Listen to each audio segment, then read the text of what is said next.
On des oreilles, on a tout dit. Yes, Massive, c'est Spectate, FBB pour Parole Inutile. On parle pour ne rien dire et en disant rien, on a tout dit. Après 3 épisodes d'affilée de FBI, c'est mon nouveau rendez-vous qui s'appelle Fucking Baby International où je parle plus de musique, rap français, rap US, etc.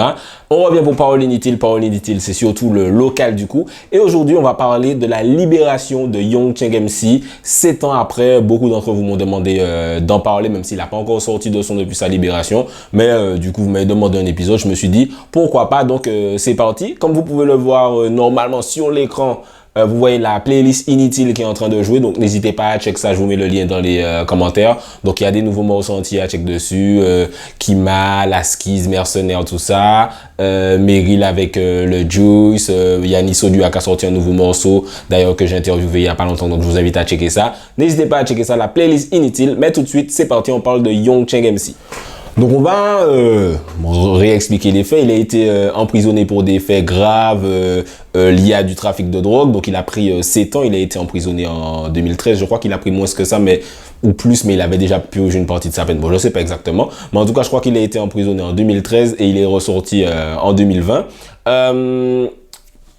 Réaction mitigée. C'est-à-dire, même pas mitigé, il y a beaucoup de gens qui sont très contents forcément, mais il y a beaucoup de gens aussi qui disent les gars, pourquoi vous êtes contents qu'on libère un prisonnier? Ce qui est une réaction en fait que je peux comprendre en fait. D'ailleurs, quand je fais l'outil question sur Instagram, je fais le vérité ou vérité tous les débuts de mois pour que vous puissiez me poser des questions claires et directes quand je peux y répondre. Et on m'a demandé, est-ce que le fait que Young Cheng, que tu sois très fan de Young Cheng, fait que tu as plus de facilité à dissocier l'artiste du citoyen? Et clairement, je ne vais pas mentir, la réponse est oui. C'est-à-dire que moi, forcément, je me réjouis que l'un de mes artistes antillais préférés, top 3 facilement, soit libre après tant de temps. Oui, forcément, je suis content, on aura des brand new et il aura peut-être la carrière qu'il mérite, on va revenir dessus. Mais je peux comprendre que la victime ou la famille de la victime ou des gens qui sont plus sensibles par rapport à ce genre de crime ou etc.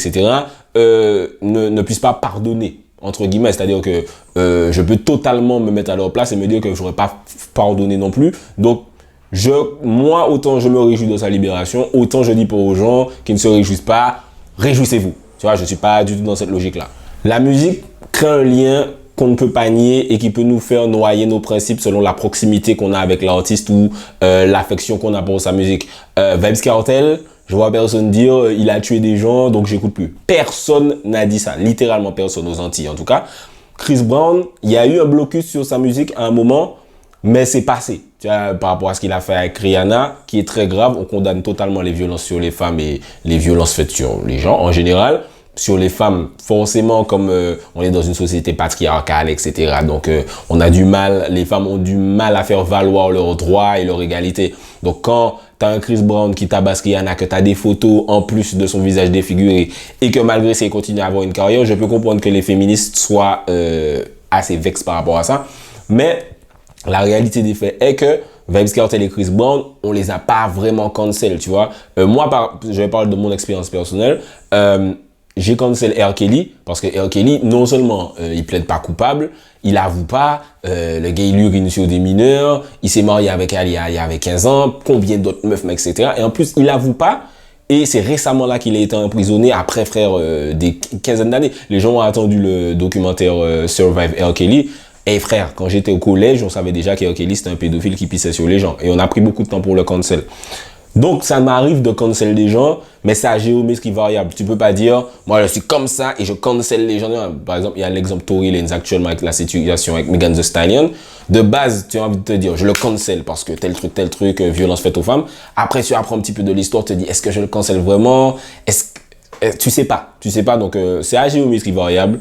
Je pense qu'il faut laisser les gens choisir. En vrai, il faut pas se dire, tout le monde doit cancel, machin, c'est selon le ressenti de chacun. Pourquoi c'est un événement qu'on ait libéré Young Cheng MC? Parce qu'en vrai, il y a beaucoup d'artistes, malheureusement, qui vont en prison et leur libération, perso, je m'en branle. Sincèrement, c'est cool pour leurs fans, c'est cool pour leur vie aussi, mais par rapport au game, ça va rien changer du tout, quoi. Mais là, on parle quand même de Young Cheng MC. Young Cheng MC, c'est le gars qui a le meilleur catalogue underground, en tout cas, que j'ai jamais vu. C'est-à-dire, quand je parle de catalogue, c'est mixtape, sans amis, réflexion, lyrics de la semaine. Franchement, en underground, je vois pas qui a autant de bonnes mixtapes solo. Pour moi, les 3 mixtapes, c'est du 17-18 sur 20. En local, j'ai jamais vu ça en tout cas. Et donc voilà, même si en commercial, il n'a pas eu il n'a pas eu le temps d'avoir ce qu'il méritait, et est-ce qu'il l'aurait eu vraiment, etc. On ne sait pas. Mais c'est important d'avoir quelqu'un qui a un tel catalogue underground. En plus, c'est le premier YouTuber, j'aime bien dire ça, parce que les lyrics de la semaine, c'était super, une super innovation. Personne ne faisait ça. Voilà, Young Cheng MC, puis déjà, il est super fort. En vrai, texte, voix, tout terrain, le personnage est intéressant. Enfin, le fait que Young Cheng MC soit libéré, pour le game, en tout cas si on prend tout le côté légal et qu'on le met de côté, pour le game, c'est un vent de fraîcheur incroyable, parce que ça manque dans le game actuellement, c'est répétitif, il n'y a pas vraiment d'artiste que tu regardes et tu dis ah ouais, tu vois, à part Kalash bien sûr, parce que Kalash il est là depuis un moment, donc on le prend pour acquis, alors qu'en fait faut pas le prendre pour acquis. Mais de la génération Young Cheng, je veux dire, il y a personne que tu regardes et puis tu te dis ah ouais, mais c'est là et il sort du son machin. Donc on espère que Young Cheng va arriver et va apporter ça au game. Et c'est important aussi pour lui, et dans le sens où commercialement, comme je disais, il n'a pas forcément eu ce qu'il méritait, parce qu'au moment où il pète vraiment avec Chocolat Vanille, Patouche, tout ça, etc., où il sort de l'underground avec son album En Forme et la réédition de En Forme, etc., il n'y a pas cet engouement dans les médias et même dans le public à donner la force vraiment aux artistes locaux. C'est-à-dire qu'un artiste maintenant qui va arriver, qui va faire Patouche, Chocolat Vanille, déjà, bon, ça jouer en radio, je vais pas mentir, mais je pense que ça aurait même plus joué en radio actuellement.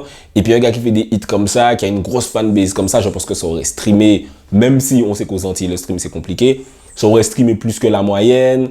Je pense qu'il y a une maison de disques qui serait venue, qui l'aurait signé, comme T-Stone a signé, ou comme Wervana a signé récemment avec le label de TF1. Bon, on n'a pas les tenants et les aboutissants des contrats, etc. Donc, tu vois, quand tu vois que quelqu'un signe, déjà, moi, je suis super content pour eux. Mais il faut aussi se demander, ils ont signé quoi? Ils ont signé, c'est quoi les clauses du contrat? C'est quel type de contrat? Ils ont signé en édition, en artiste, en machin. Donc, il y a beaucoup de détails qu'on ignore, mais ça montre quand même que notre musique locale, à l'échelle nationale, et peut être visible. Et un artiste comme Young Cheng, à l'époque, s'il avait eu le buzz qu'il avait à l'époque, maintenant, ben, je pense que ça aurait fini par arriver, quoi. Et justement, on ne sait pas si c'est faisable toujours. C'est-à-dire que si ça se trouve, il va arriver, il va avoir un buzz incroyable et ça va toujours se faire. Il va signer chez, je sais pas, Believe, All Points, le label de TF1, là, j'oublie comment ça s'appelle. Il peut toujours le faire. Donc, on va parler un peu du futur de Young Cheng, du futur potentiel. Pourquoi moi, je pense qu'il a toutes les cartes en main. Pourquoi je pense ça? Déjà parce que niveau buzz, je trouve que l'équipe AB Boys et lui ont bien amené sa sortie. C'est-à-dire qu'il ne sort pas en mode ah, vous vous souvenez de Young Cheng? Non. Tu vois, pendant ses permissions de faire des clips, ils ont fait des trucs, ils enregistraient des sons, ils faisaient des clips en 24 heures. C'est vraiment un gros travail. Comme un homme, qui est le premier son qu'il a sorti, je crois, en permission, a fait 1 million de vues. Bon, ça n'a pas fait 1 million de vues comme ça, mais ça a fini par faire 1 million de vues. Ensuite, il a sorti le Freestyle 33 disque qui a fait 300 000 vues, un truc du genre. Specimen Rare a fait moins de vues. J'étais surpris parce que, enfin, moi je suis un mec bizarre, mais en tout cas, Specimen Rare, j'aime beaucoup ce son. Donc, j'étais surpris que ça fasse beaucoup moins de vues. Ça a fait à peine 200 000, je crois. Il avait sorti aussi, pas qu'à oublier qu'il avait rappé au téléphone, enfin, qu'il avait chanté au téléphone, qui avait fait un hit et qui avait fait 1 million de vues. Donc, il a sorti d'autres sons, j'en oublie. Et si c'était cet hiver, alors il a fait la technique de communication avec YOLO, où il a fait comme s'il faisait un bad buzz avec YOLO, comme s'il faisait des menaces à YOLO. Donc tout le monde a commencé à parler, à dire ah ouais, il retombe dans ses travers, déjà machin, etc. Mais moi je suis tombé dedans. Pour la petite anecdote, j'ai check Sodat, je lui ai dit oh mais frère, qu'est-ce qu'il fait? Alors que Sodat savait très bien que c'était un buzz, Sodat, petit malin. Et ouais, on est tombé dedans, tu vois. Les gens qui disent qu'ils sont pas tombés dedans, vous êtes des mythos, je vous parle en DM, on est tombé dedans. De base, je pensais que c'était le community manager de Young Cheng qui faisait ça et pas Young Cheng. Mais en fait, tout ça, c'était prévu. Et ils ont fait une stratégie avec si c'était cet hiver, ça a bien buzzé, le son a bien fonctionné. Donc voilà, c'est pas Young Cheng qu'on a oublié et qui revient en mode hey, vous vous souvenez de moi. Pendant son séjour, la fin de son séjour, il a quand même envoyé du son et du son qui était efficace. Donc le buzz est là. Derrière ça, il a la team, donc AB Boys, autant au niveau du label qu'au niveau des artistes du label. Tu as par exemple surtout Matthew White. Matthew White qui, bon, c'est pas encore... Ok, ses tubes immédiats, 1 million de vues, je sais pas comment ça joue en radio, mais il fait des 700 000, des 500 000, son dernier son a fait 500 000 et même plus en un mois. Il y a eu le buzz de Complice, remix de Georgia Smith. C'est un gars très talentueux, c'est une sorte de mini Young Chang MC en vrai, même il a plus l'ADN dancehall là où Young Chang, je pense qu'il a plus l'ADN rap, mais à suivre. Donc il a une équipe, il y a Sodad, il est en construction de buzz toujours, mais talentueux aussi. Il y a d'autres membres dans l'équipe. Les Visiona Brothers qui font des très bons clips et avec Common Homme, ils ont montré qu'ils peuvent faire un très bon clip très vite. Même Specimen Rare, même Si c'était cet hiver, les clips de Sodad, enfin... Il a les moyens quoi, il a les moyens techniques, il est entouré, c'est pas genre je suis sorti et puis qu'est-ce qui va se passer. Donc le buzz est là, l'équipe est là. Et bien sûr, ce sont quoi buzz et équipe ne servent à rien, le talent, les capacités, frère, on parle de Young Chang MC. C'est drôle parce que des fois, je parle à des plus jeunes gens, des gens qui ont 25 ou moins de 25, ils me disent « Young Chang, pourquoi vous faites tout un foin de Young Chang, machin ?» Et moi, je suis choqué et après, je me rappelle que, ben ouais, vous avez connu Young Chang sur Chocolat Vanille ou sur Patouche, en fait. Donc c'est normal que vous compreniez pas. Tu vois, je leur parle et je me dis, mais on parle de Young Chang MC là, et en fait, non, ils peuvent pas comprendre. Parce que pour eux, Young Chang, c'est, no disrespect, c'est comme si c'est, pas Kevni, Wervana, Tiston, je sais pas comment ils voient Young Chang, mais c'est genre, il est arrivé, il a eu 2-3 sons commerciaux, Chocolat Vanille, Patouche, le son avec DJ Ken Vitamine, vite fait. Et puis, il est allé en prison. Tu vois, c'est comme ça qu'il voit Young Chang. Il voit Young Chang comme si Kalash est allé en prison après Prends-Pied nous et Independent Gal, quoi. C'est comme si tu as découvert Kalash à Prends-Pied nous, Independent Gal. Tu as peut-être vu Top à Top vite fait et puis il va en prison. Mais pour toi, c'est pas Kalash, machin. Pour toi, c'est un artiste qui est allé en prison et tu t'en fous. Donc, les capacités de Young Chang, il faut bien comprendre que le gars est très très fort. Pour moi, je le mets dans ce que j'appelle les 3 ninjas. Si vous avez vu les 3 ninjas, c'est un classique de mon enfance. C'était nul, mais j'adorais ce film. Les 3 ninjas, c'est Kalash, Admiralty, Young Chang MC pour moi, en capacité. En capacité, frère, tu leur mets de la Zumba, ils te font la Zumba, ce qu'on appelle Zumba, mais qui n'est pas de la Zumba, mais vous avez compris. Tu leur mets du trap, ils le font. Là, maintenant, c'est drill qui gaba, mais bon. Vous avez bien vu que ce sont les chanteurs de trap qui font de la drill, donc bon, aux Antilles en tout cas, donc bref. Tu leur mets du trap drill, ils le font. Tu leur mets du mélancolique à la T-Camp, ils le font. Donc les capacités niveau Young Chang, c'est là quoi. Pour moi, Young Chang, là, en vrai, j'aime bien jouer le DA, le manager, celui qui gère la carrière des gens, même si aucun artiste ne m'a jamais écouté. Non, je rigole, il y a des artistes qui m'écoutent. Big up à eux, hein, et ça fonctionne pour eux, bref, en passant. Mais si je devais jouer au DA, tu vois, Young Chang, qu'est-ce qu'il a à faire? Moi, je serais arrivé, un single, vous me direz dans les commentaires si vous êtes d'accord. Tu vois, un single sale, mais pas trop sale, tu vois, pour que ça puisse jouer en soirée, en radio, machin, tu vois. Ensuite, une vraie Zumba, mais comme il s'est fait au chocolat vanille, machin, tu sais, les trucs qui fonctionnent bien. Pas trop corny, pas trop sucré non plus, pour qu'on dise c'est quoi ce son de merde, tu vois, mais un son efficace. Et puis après, t'arrives avec un gros feat pour vraiment éteindre le truc. Et puis frère, c'est parti, t'es redevenu Young Chang MC sur ton album. Et voilà, t'es reparti comme si t'étais jamais parti. Du coup, pour moi, je le vois comme ça en tout cas. Pourquoi ça me tient à cœur? Dans la vidéo précédente, je disais que ouais, j'étais team Meryl, team Kalash, team Booba, et je suis aussi team Young Chang. En vrai, c'est des artistes, quand ils sortent un truc, j'ai envie que ça fonctionne. Voilà, c'est des artistes qui ont bercé mon lycée. Bon, pas Meryl, mais Meryl, c'est autre chose, c'est la MIF. C'est des artistes qui ont bercé mon lycée, donc j'ai envie qu'ils aillent loin, en fait. Et puis j'ai envie qu'ils aient ce qu'ils méritent, dans le sens où, comme je parlais des 3 ninjas, Admiralty méritait, il a eu largement ce qu'il méritait. Kalash méritait, il a eu largement ce qu'il méritait, il continue à l'avoir. Et voilà, il faut que Young Chang ait aussi ce qu'il mérite. C'est pour ça que c'est important pour moi.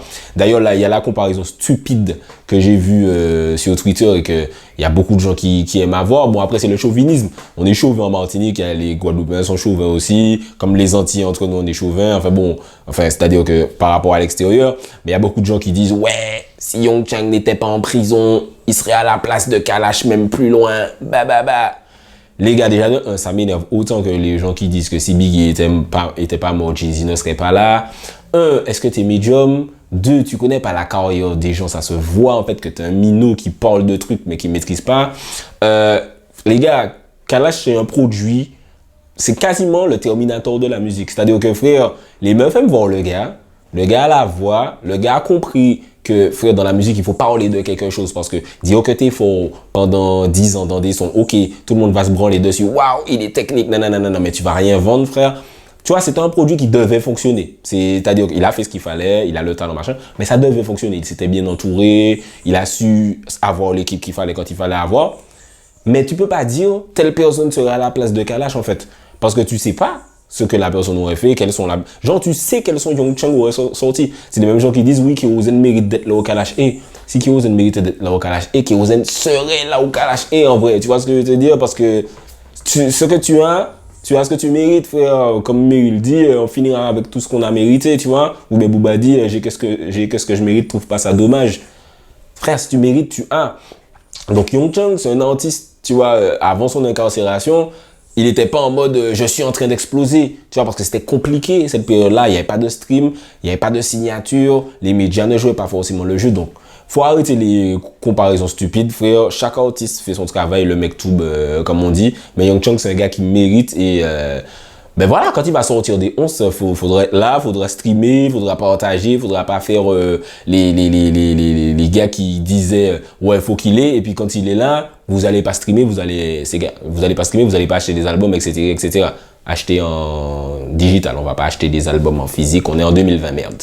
Donc voilà, c'est un peu ce que je voulais dire sur Young Chang. Je vais pas faire une vidéo trop longue, je sais pas combien de temps ça a déjà duré là, mais voilà, il y a beaucoup de gens qui comprennent pas ce que j'essaie d'expliquer quand je parle du fossé qu'il y a entre Young Chang et la plupart de la concurrence. Mais après, j'ai essayé d'arrêter d'expliquer parce que c'est des gens qui ne connaissent pas musique, tu vois, c'est des gens qui connaissent buzz. Il y a fonctionné au buzz, il y a des gens qui te donnent des comparaisons incroyables que je ne vais pas répéter là pour ne pas manquer de respect à d'autres artistes. Mais tu as envie de leur dire, les gars, les gens que vous avez envie de comparer à Young Chang, si vous connaissiez la musique et que vous connaissiez le catalogue, vous sauriez qu'il y a même pas de comparaison possible. Après, je sais pas ce qu'il va faire, je sais pas les sons qu'il va sortir, ça se trouve, il va sortir des sons éclatés, ça se trouve, il va sortir les meilleurs sons de l'histoire de la musique.